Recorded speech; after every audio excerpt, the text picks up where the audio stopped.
So this is day one of the DIY budget conservatory build, where I plan to do it all myself as cheap as possible.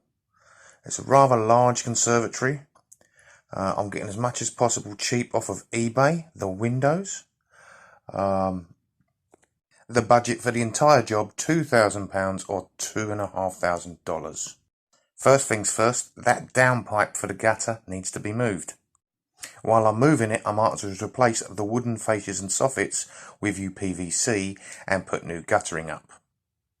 It's already had a fresh coat or two of masonry paint up the top and the window ledges stabilising solution, followed by black doorstep paint. Okay, so that's the top third of the house looking better. All new plastic and all new gutters. It now drains to the right, which will be outside the conservatory. So the next major obstacle was the back doorstep. After spending an hour breaking this much out by hand, I decided I needed to get a machine.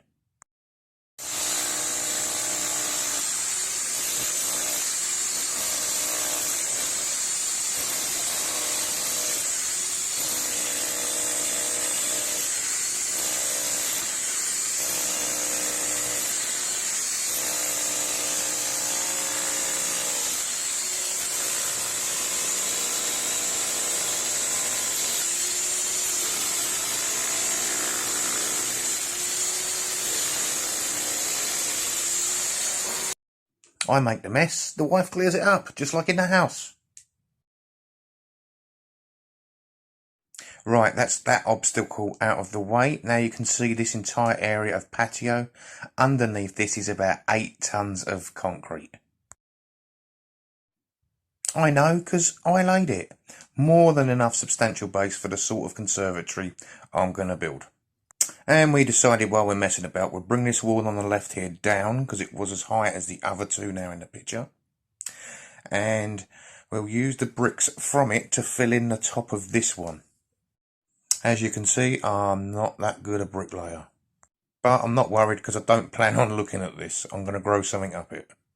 Here's the wife again, ever useful, filling in the mortar gaps where I've cut the mortar out where the cracks in this wall were. She's very good at filling in the gaps on this.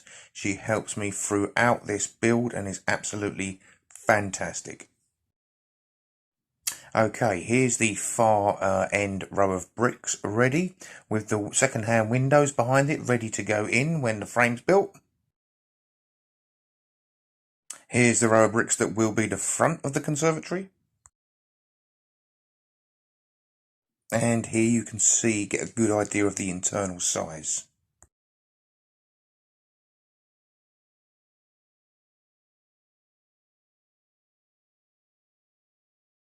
Right, so it gets the ultra thick 1200 grade membrane, damp proof membrane there. This is the first bay right over to the far left, finished. And moving on to the other side, finished. And at this point, run out of concrete. So got to skip a day because I'm at work, and Thursday I'll get some more ballast and mix up the concrete, and we do this by 11 AM. And now we've got some ballast over, so we mix it up. We lay a step outside my shed. We lay another step outside the wife's shed. You can see this is the wife's shed if you look through the door, and you see some washing powder. And we lay a base over the back for the bike shed, which is 9 foot long. So we used all that excess up. Very happy. Got a lot done. Got all this done before we had to pick the kids up from school. And when the kids did come home from school, we set them to work cleaning up. Right, that's it for the first bit. Next bit will be the framing. Bye for now.